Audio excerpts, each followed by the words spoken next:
하나님께서 아브라함을 부르시고 이런 복을 주셨어요. 동서남북을 바라보라.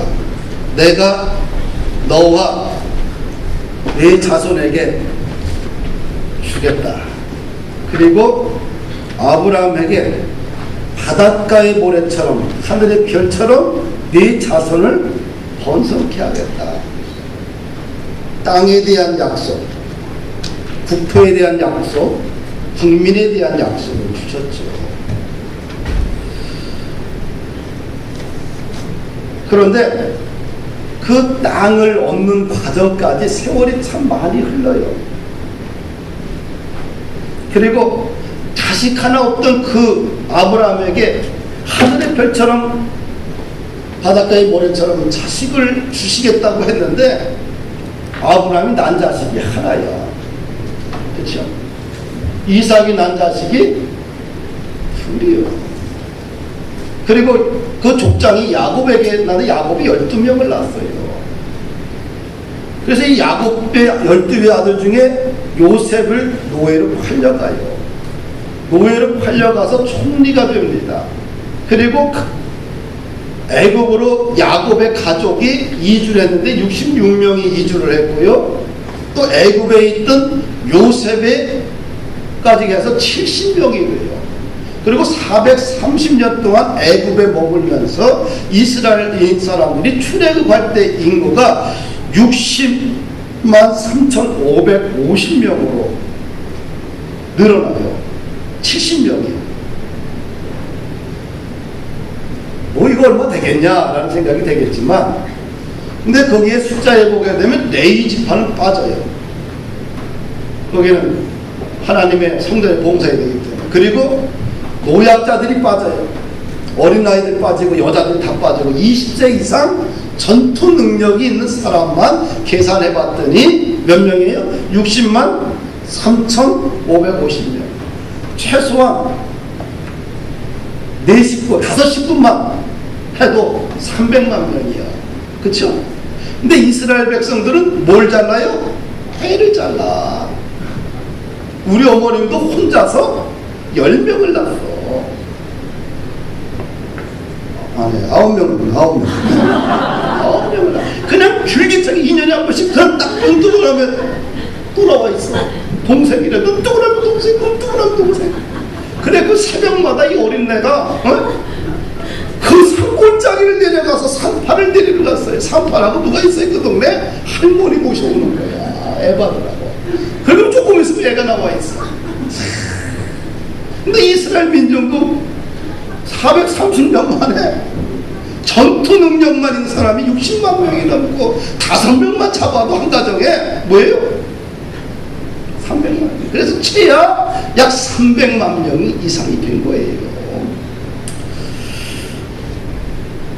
국가가 형성되는 가장 중요한 게 뭐예요? 사람이 있어야 돼. 아무리 땅덩어리가 커든 거예요. 사람이 없으면 그 땅은 황무지가 돼버리는 거예요.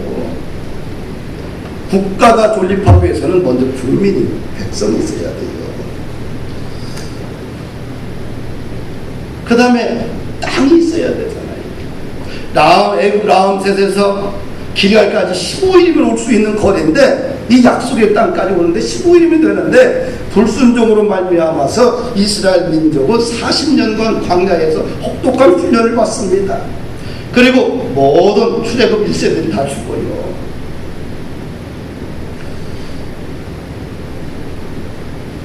그래서 모세가 죽고 나서 여호수아를 리더로 선택한 후 하나님의 꿈이 구체적으로 실현되게 되는 것이 여호수아입니다.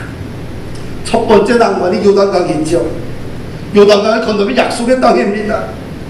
근데 이 요단강을 이스라엘 백성들은 여호수아를 중심으로 해서 믿음과 순종을 건넜지요. 그때가 3월과 4월 초입니다. 할몬산은 눈으로 덮여있는데 봄 기온에 의해서 할몬산에 눈이 녹으면서 물이 범람해요. 그 다음에 그때는 이른비 시기라 농사짓는 철이라 그때 유일하게 비가 와요. 그래서 요단강이 평상시는 거의 물이 별로 없다가 이 시기에는 범람하는 시기예요. 그런데 하나님께서 어떻게 했어요? 물을 막아버렸어. 27km나 되는 물을 갖다가 막아버리고 이스라엘 백성들, 300명의 이스라엘 백성들이 마른 땅을 건너가게 된 거지요. 그러면서 그 역사적인 사건을 자손 대대로 기억하게 하기 위해서 하나님이 기념비를 세우라고 해요. 그래서 그들이 첫 번째 주동지였던 길갈에 기념비를 세우는 겁니다. 너의 선조들은 불순종해서 광야에서 다 죽었지만 너희들은 순종과 믿음으로 요단강을 건너왔기 때문에 그것을 기념하기 위해서 그 기념비를 길갈에 세운 거예요. 근데 사장에 보게 되면 이 요단강을 건넌 일에 가장 누가 앞장섰어요? 여호수아가 앞장섰어요. 이 요단강을 건너고 나서 여호수아의 위치가 달라져 버려요. 4장 14절에 보니까 그날에 여호와께서 모든 이스라엘의 목전에서 여호수아를 크게 하심에 그가 생존한 날 동안 내 백성이 그를 두려워하기를 모세를 두려워했던 것 같았다. 여호수아를 요단강 도하 사건 이후 모세와 동등한 입장에서 리더십이 발휘되는 것을 보게 돼요. 하나님이 그를 이스라엘 백성들 가운데서 크게 세워주셨어. 대권을 이양받은 여호수아는 어떻습니까? 하나님 보기에 심히 두려움이 떨려. 왜? 이스라엘 족속 자체가 모난 사람들이요. 그걸 자기도 모세 밑에서 계속 봐왔어요. 그런데 그 이스라엘 백성 데리고 가나안 땅에 들어가야 되는데 모세도 없고 얼마나 불안에 떨겠어요. 그래서 여호수아 1장에 보게 되면 여호수아를 향하여 하나님께서 이렇게 이야기합니다. 내가 너를 버리지 않을 것이다. 내가 너와 함께 할 것이다. 오직 강하고 담대하라. 두려워하지 말고 놀라지 말라. 네가 발바닥으로 밟는 모든 땅을 내가 너와 네 자손에게 줄 것이다. 끊임없이 그에게 용기와 비전을 심어주잖아요. 4장에 와서 보니까 요단강을 건너고 나서 그의 위치가 다 달라졌어요. 무엇 때문에 그럴까요? 믿음과 순종함으로 두려웠던 그 강을 건넜기 때문에 그래요. 고난을 뚫고 나가고 나니까 어떻게 해요? 리더십이 세워지는 거예요. 할렐루야. 고난을 뚫고 건넜던 여호수아를 백성들이 이제 리더로 인정해 주는 것이지요. 리더십은 어디서 생기느냐? 고난을 믿음으로 뚫고 일어서야지만 리더십이 생겨요. 고난을 피하는 지도자는 리더십이 안 생겨요. 나약한 리더에게 회사를 맡겨보십시오. 그 회사가 미래가 있겠습니까? 직원들은 불안해지는 거예요. 21세기는 무한 경쟁 시대입니다. 적자 생존의 법칙이 정글 법칙처럼 우리의 삶을 뒤덮고 있어요. 나는 가만히 있는데 다른 나라가 뻥 터져갖고 그럼 내가 한 기업이 무너질 수도 있고요. 나는 열심히 살았는데 갑자기 골리앗 같은 홍해바다 같은 요단강 같은 사건들이 막 일어나요. 나약한 리더가 그것을 뚫고 나갈 수 있겠어요? 그런 인생의 폭풍을 만났을 때 주저앉고 마는 것이지요. 요즘 주가를 보십시오. 회사하는 사람들은 얼마나 마음에 고통이 많겠어. 널뛰기를 하잖아요. 사랑하는 여러분들, 여호수아의 리더십이 이렇게 모세와 동등한 위치로 바뀐 것이 요단강을 건넜기 때문에 그래요. 불가능한 요단강을 오직 믿음으로 흔들림 없이 하나님 중심으로 주님 의지하고 건넜기 때문에 그가 리더십이 세워지고 백성들로부터 존경받는 리더가 하루아침에 된 거예요. 우리가 살면서 어려움이 있잖아요. 힘들 때 있잖아요. 어떻게 해야 될까요? 숨지 마세요. 도망가지 마세요. 그때 오히려 나의 능력을 발휘할 좋은 기회를 하나님이 나에게 주셨다. 할렐루야. 네? 그래서 난국을 헤쳐나가세요. 헤쳐나가다 보면 자연적으로 리더십이 생기고 인물이 되어져 가는 거예요.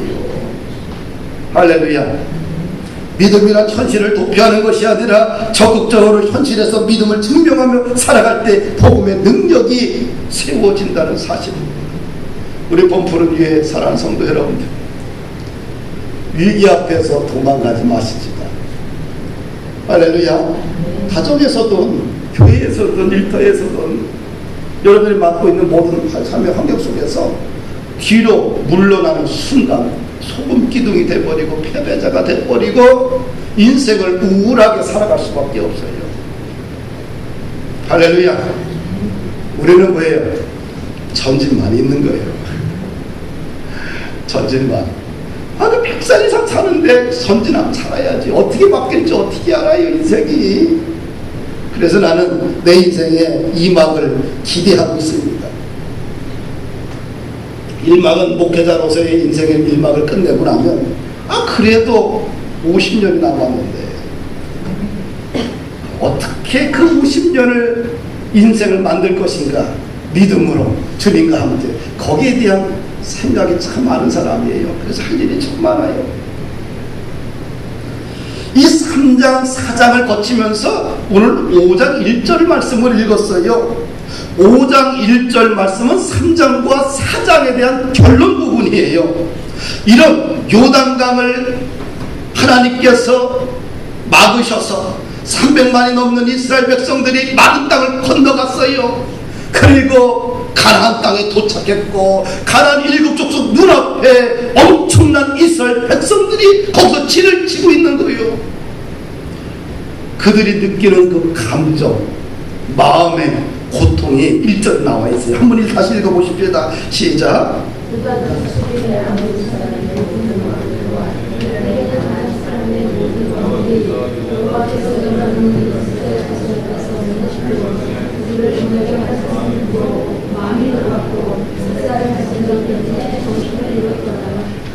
뭐라고 그래요?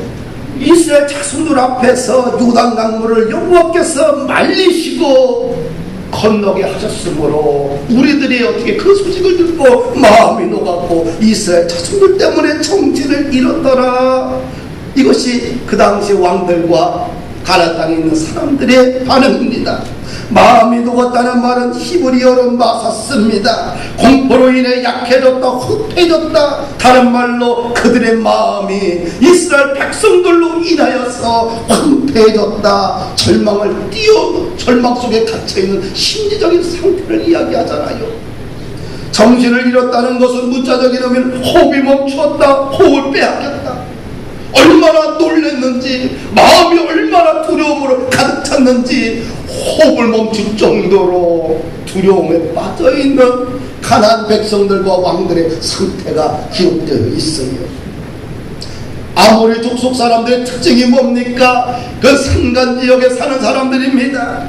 험악한 산지에 살기 때문에 매우 용감하고 신체가 장대하고 힘이 센 족속들입니다. 그런데 그들이 이스라엘 백성들을 인하여 벌벌 떨고 두려움 때문에 숨조차 쉬지 못할 정도로 긴박한 심리적 두려움 속에 빠져있는 것을 봅니다.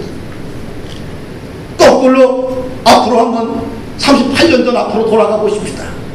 모세가 가데스 바네아에서 12명의 정탐꾼을 가나안 땅에 보냅니다.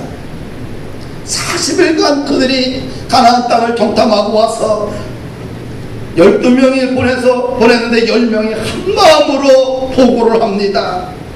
과연 당신 말대로 가나안 땅은 적과 꿀이 흐르는 땅입니다. 물이 있는 땅입니다. 곡식이 잘 자라고 과수나무가 잘 자랍니다. 정말 좋은 땅입니다. 그런데 그 땅 거주민들은 강하고 성읍은 견고하고 힘이 큽니다. 거기서 안악자손을 보았는데 그들은 거대한 민족입니다. 우리는 그 땅을 차지하지 못할 것입니다. 그들은 우리보다 강합니다. 우리가 두루 다니면 탐탐한 땅은 그 거민을 삼키는 땅이요, 거기서 본 모든 백성은 신장이 장대합니다. 네피림 후손인 아낙 자손은 거인들입니다. 우리 스스로 보기에 비교해보니까 우리 메뚜기와 같습니다. 이 10명이 한결같은 보고 앞에서 백성들이 혼비백산합니다. 민수기 14장 1절과 4절 말씀을 보면 이스라엘 백성들의 상황이 나오는데 온 회중이 소리를 높여 부르짖으며 백성이 밤새도록 통곡하였더라. 이스라엘 자손이 다 모세와 아론을 원망하고 하나님을 원망하고, 그러면서 온 회중을 다 불러부으고 우리가 애굽 땅에 죽었거나 광야에서 죽었으면 차라리 좋을 뻔했는데 어찌하여 우리를 이 땅으로 인도하여 그들의 칼에 죽게 하느냐라고 통곡하며 절규하며 원망합니다. 아싸리 우리가 애굽으로 돌아가는 것이 낫겠다. 그리고 그들이 그 회중들을 모으고 그 중에서 대장을 뽑습니다. 지휘관을 뽑아서 애굽으로 돌아가자. 이 사건으로 하나님이 분노를 해요. 너희들이 10번이나 이 광야에서 나를 멸시하고 모세와 멸시하고, 그렇지만 모세가 기도할 때만 너희들을 용서하고 살려주었건만 하나님이 이 사건을 통해서 더 이상 용서하지 않습니다. 나를 멸시한 사람은 한 사람도 요단강을 건너가지 못할 것이다. 그래서 출애굽 1세대가 다 죽고 40일 동안 덕담했는데 하루를 1년으로 계산해서 40년 동안 그들이 광야에서 돌고 도는 혹독한 시련의 세월을 보내게 됩니다. 단지 칼렙과 여호수아는 제외가 돼요. 10명이 부정적인 현실적 보고를 했을 때 두 사람은 자기 옷을 찢으며 회중에게 말합니다. 우리가 두루 다니며 적당한 땅은 심히 아름다운 땅이라 여호와께서 우리를 기뻐하시면 우리를 그 땅으로 인도하여 드리시고 그 땅을 우리에게 주시리라. 이는 과연 젖과 꿀이 흐르는 땅이니라. 다만 여호와를 거역하지 말라. 또 그 땅 백성을 두려워하지 말라. 그들은 우리의 밥이니라. 그들의 보호자는 그들에게서 떠났고 여호와는 우리와 함께 하시느니라. 그들을 두려워하지 말라. 이스라엘 백성들은 여호수아 칼렙의 보고 앞에서는 그 보고 소리가 들리지 않아요. 믿음의 소리가 들리지 않아요. 하나님의 소리가 전혀 안 들려. 그러나 10명의 보고를 듣고 그들은 간담이 서늘해지고 녹아버렸고 완전히 두려움과 절망과 좌절에 빠져서 인간적인 방법을 선택합니다. 그런데 세월이 40년이 흐르고 나서 5장 1절을 보니까 정반대의 역사가 일어났어요.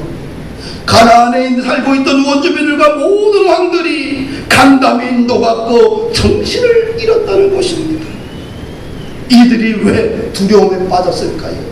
왜 숨을 쉬지 못할 정도로 긴박한 심리적 압박감 가운데 두려움에 사로잡혀 있을까요?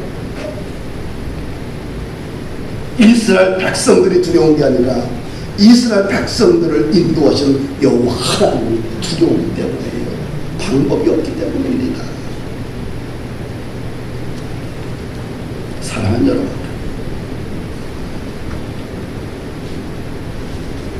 이 가나안 백성들이 왜 사기를 잃었을까요? 왜 두려움에 잡혀 있을까요? 비록 이스라엘 군대는 약할지라도 그들을 인도하는 보이지 않는 하나님은 강대하시고 두려운 분이기 때문에 7 족속이 숨을 못 쉬고 있는 거예요. 우리는 약합니다. 그러나 우리가 믿는 하나님, 예수님, 성령님은 강하신 분이에요. 그래서 예수님이 요한복음 17장 33절에 세상에서 너희가 환난을 당하나 담대하라. 내가 세상을 이겼노라. 할렐루야. 예수님께서 십자가에서 모든 죄악과 연약함을 친히 담당하시고 부활의 영광으로 우리의 살아나셨습니다. 우리는 나약하지만 내가 믿는 예수님이 사망 권세를 물리치시고 당당하게 부활하셨습니다. 그리고 우리에게 하늘나라를 선물로 주셨지요. 그래서 주 예수 그리스도를 믿으라. 그리하면 너와 내 집에 구원을 얻으리라. 뭡니까? 내가 예수 믿고 구원받으면 나는 능력이 없지만 나를 인도하신 하나님, 예수님의 성령님이 능력이 있어서 내 인생 가운데 위대한 역사가 흘러가게 되는 거예요. 그래서 강해지는 겁니다. 하늘과 땅의 모든 권세를 가지신 예수님을 우리가 믿고 그 믿음이 내 안에 커지면 커질수록 그 믿음이 내 안에 작은 표절씨와 같았지만 그 믿음에 키워나가게 되면, 크게 자라게 되면 내가 하나님의 나라를 세워가는 일꾼이 되고 나를 뒤에서 밀어주는 하나님을 통하여서 하나님의 나라가 세워지는 거예요. 할렐루야. 두려움과 공포와 불안과 염려는 뭐예요? 내 안에 믿음의 크기를, 예수님의 크기를 키우면 된다. 그러면 환경과 상황은 더 이상 문제가 되지 않는다. 할렐루야. 그러면서 이제 5장 2절서부터 12절까지 우리 하나님은 생뚱맞게 엉뚱한 것을 요구하지요. 지금은 이스라엘이 정복전쟁에 나섰습니다. 이제 겨우 요단강 하나 건너왔어요. 앞에는 여리고성이 진을 치고 있고요, 7 족속이 연합하여 있습니다. 그런데 그 대치 상황 속에서 하나님이 이스라엘 백성들에게 요구한 것은 할례를 행하고 유월절을 지키라는 거예요.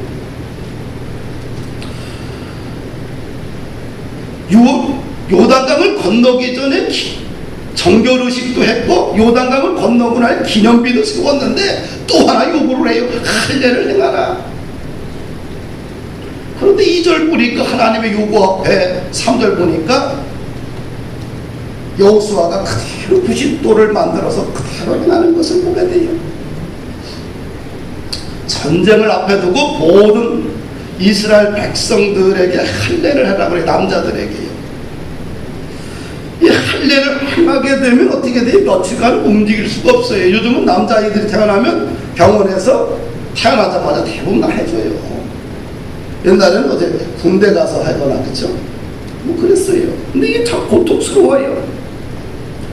만약에 할례를 행하게 되면 꼼짝없이 일주일 동안 움직일 수 없는 몰살당하는 상황인데, 이런 위험한 상황을 하나님이 만들어버리고 있어요. 이 말은 뭡니까? 하나님은 전쟁보다 앞에 있는 적군들보다 먼저 할례를 행하라는 거예요. 왜 이걸 요구합니까? 이스라엘 백성들에게서 할례는 어떤 의미를 가지고 있을까요? 할례는 아브라함과 맺은 하나님과의 언약 관계입니다. 아브라함이 하나님과 맺는 언약 관계가 뭐냐면, 너가 나의 백성이 되고 나는 너의 하나님이 되는데 그 조건이 있다. 뭐냐? 외적인 표시로 할례를 행하라. 그래서 유대인들은 뭐예요? 태어난 지 8일 만에 남자들은 할례를 행했어요. 그런데 이스라엘 백성들이 광야 기간 동안에 할례를 안 한 거야. 그래서 하나님이 먼저 전쟁을 앞에 두고 먼저 하나님과 나와의 언약 관계를 재정립해라, 신앙을 먼저 재정립하라고 요구하고 있는 것이지요. 그래서 이 구약에서는 육체적 할례를 행했습니다. 근데 이 육체적 할례가 신약에 와서 무슨 할례를 바뀌어요? 마음의 할례를 바뀌는 거예요. 할렐루야. 하나님의 백성이 세례받는 것이 할례인 거예요. 그래서 바울 사도가 유대인들에게 말합니다. 표면적인 유대인이 아니다. 육신의 할례를 했다고 해서 유대인이 아니다. 진짜 유대는 내 이면적 유대인인데 마음에 할례를 한 사람이다. 하나님의 영이 보이는 피가 흘러가는 사람이 진짜 유대인이다. 겉모습이 할례했다고 유대인이 아니라, 그 다음에 네 모습이, 얼굴 모습이 유대인이기 때문에 유대인이 아니라, 너가 아브라함의 자손이기 때문에 유대인이 아니라 진짜 유대인은 마음의 할례를 해야 된다. 하나님의 영이, 예수의 영이 있어야 된다는 것이지요. 그래서 바울 사도가 로마서 2장에서 말하기를 진짜 그리스도인은 누구냐? 마음에 할렐루야 한다는 겁니다. 할렐루야. 속사람이 변화가 있어야 돼요. 예수님을 믿어야지만 진짜 유대인이 돼요. 예수님을 안 믿고 주의 영이 보이는 피가 내 속에 흘러가지 않으면 어떻게 돼요? 이게 종교인이라는 거죠. 종교인답으면 안 된다는 거예요. 그렇죠? 진짜 그리스도인이 되어야 된다는 거예요. 진짜 그리스도인이 되는 것은 간단합니다. 세례요한이 유다 광야에서 외칩니다. 나는 너에게 물로 세례를 행하지만 내 뒤에 오시는 분은 너희들에게 성령과 불로 너희에게 세례를 베풀 것이다. 이 사건이 구체적으로 사도행전 2장 1절에서 이하에서 증명되어지잖아요. 그들이 기도할 때 하늘문이 열리면서 각 사람 위에 성령의 은사가 임재하고 방언을 하고, 그러면서 어떤 현상이 일어나냐? 두려움이 다 사라져버리고 그때부터는 복음만이, 예수님만이 그들의 삶의 목적이 되어지잖아요. 그래서 베드로가 그날 오순절날 사람들에게 복음을 전합니다. 복음을 전할 때 그들이 심령의 찔림을 당해요. 그러면서 그들이 외칩니다. 그러면 우리가 어떻게 해야지만 됩니까? 베드로가 말을 합니다. 너희가 회개하여 각각 예수 그리스도 이름으로 세례를 받고 죄사함을 받으라. 그리하면 성령을 선물로 받으리라. 진짜 성령 받아야지만 진짜 그리스도인이 된다는 거예요. 할렐루야. 마음의 할례를 받는다는 것은 다른 말로 성령의 세례를 받는 것과 같다는 거지요. 종교인 갖고 안 돼요. 우리가 문제를 해결하는 길이 있는데, 어떤 상황과 환경 앞에서 어떻게 이 상황과 환경을 뚫고 나갈 것인가 라는 어떤 대책보다 더 앞서는 것이 뭐예요? 먼저 하나님과 나와의 관계를 신앙적으로 재정립하는 것이 하나님이 보기에는 그게 먼저라는 것이죠. 우리와 좀 방식이 좀 다르죠. 그 다음에 또 하나를 요구하는데 6월절을 지키라고 그래요. 10절을 보게 되면 또 이스라엘 자손들이 길갈에 진쳤고 그달 14일 저녁에는 여리고 평지에서 6월절을 먹되 그날의 유경과 볶은 곡식을 먹었더라. 6월절의 기원은 뭡니까? 이스라엘 백성들이 애굽에서 종살이하고 있었어요. 그 고통이 심해요. 그래서 이제 하나님의 때가 돼서 모세를 통해서 이스라엘 백성들을 애굽에서 구출해냅니다. 그런데 말을 들어야지 왕이, 애굽 왕이. 첫 번째 재앙, 두 번째 9가지 재앙을 통해서 혹독한 고통을 줬는데, 고통을 받을 때는 어떻게 보내주겠다고는 그 문제가 해결되면 또 안 보내요. 그래서 마지막 방법을 선택한 것이 뭐예요? 장자를 죽이는 거예요. 어린 양을 잡아서 문의 인설주와 인방에 바라라. 빨간 피를 바르라는 거예요. 그렇게 되면 빨간 피가 있는 집은 여호와의 사자가 넘어간다는 거예요. 그리고 빨간 피가 안 묻어있는, 어린 양의 피가 안 묻어있는 곳은 뭐예요? 장자와 처음 난 모든 집중을 다 죽이겠다는 그 사건을 통해서 애굽 왕이 손을 들어버리는 거예요. 그리고 이스라엘 백성들을 보내는 거예요.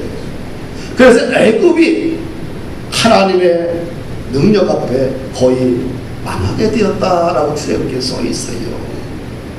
그런데 하나님께서 그 6월절 사건을 뭐라고 그래요? 이 날은 기념하여 이 절기를 영원히 지키라고 그래요. 너와 네 후손들이 영원히 지켜라. 근데 이 6월절 사건이 몇 번 지켰냐 하면은 출애굽 직전에 한 번 했고, 또 한 번은 시내강야에서 한 번 했고, 그 다음에 이제 38년 후에 이제 세 번째 하는 거예요. 뭘 얘기하면 하나님과의 관계를 먼저 다시 재정립하라는 얘기지요. 사랑하는 여러분들, 첫 번째 6월절은 노예 생활하고 있던 이스라엘 백성들을 구출해낸 거예요. 그래서 자유인을 만들었습니다. 두 번째, 이 요단강 건너서 유월절을 지키라는 게 뭡니까?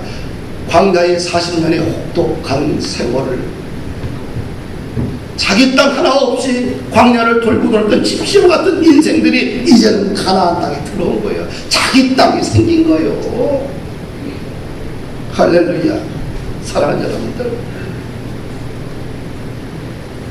땅이 생긴 날, 자기 땅을 밟은 날 어떻게 해야 되냐? 유월절을 기념해요. 그때가 때마침 그 유월절이요. 그래서 이스라엘 백성들에게 유월절을 지키라고 합니다. 죄와 사망의 저주에서 살다가 어린 양이신 예수님의 피로 우리의 모든 죄를 용서받은 날, 죄의 노예에서 해방된 천국의 자유인이 된 날, 이 날을 영원히 지키라는 것이지요. 사랑하는 여러분들, 우리 한국도 일제 강점기 36년 동안 어땠어요? 나라의 주권을 잃어버렸지요. 우리 땅이지만 우리 땅이 아니지요.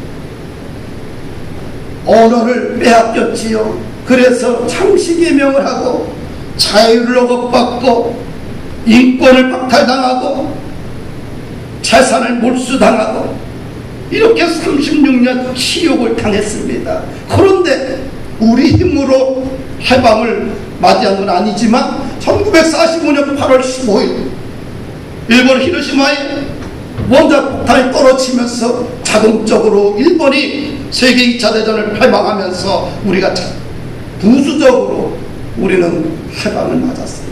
그래서 이 국가적인 차원에서 자유가 없던 나라가 자유가 생겼고, 내 땅에서 내 땅을 주장하지 못했던 우리가 자기 땅을 가졌고, 주권이 회복됐고 언어가 회복됐습니다.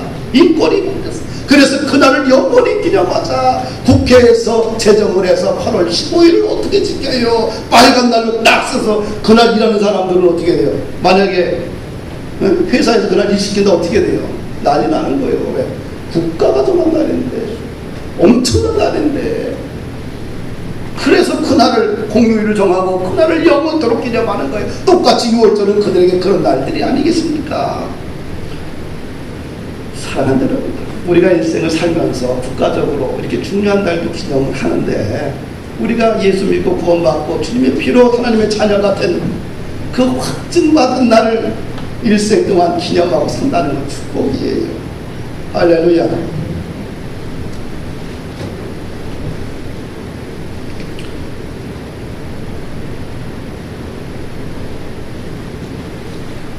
이렇게 이스라엘 백성들에게 기념비를 세우고 할례를 행하라고 했고 6월절을 같이 지켰어요. 그러면 그 다음에 하나님의 역사가 시작되는 거예요. 우리가 5장 한번 읽어보십시다. 마지막 절인데, 우리가 13절, 14절, 15절 한번 우리 큰 소리로 한번 읽어보십시다. 시작.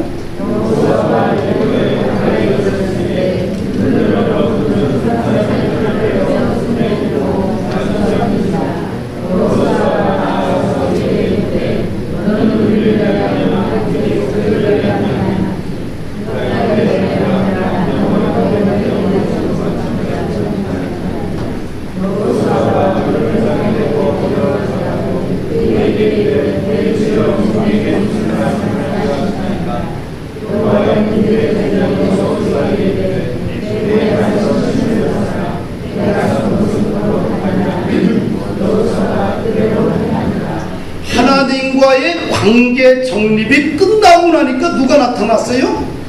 이제는 이스라엘 군대를 진두지휘할 누구? 대장을 보내서 여호와께서 뭐예요? 파송한 대장, 총사령관을 보낸 거예요.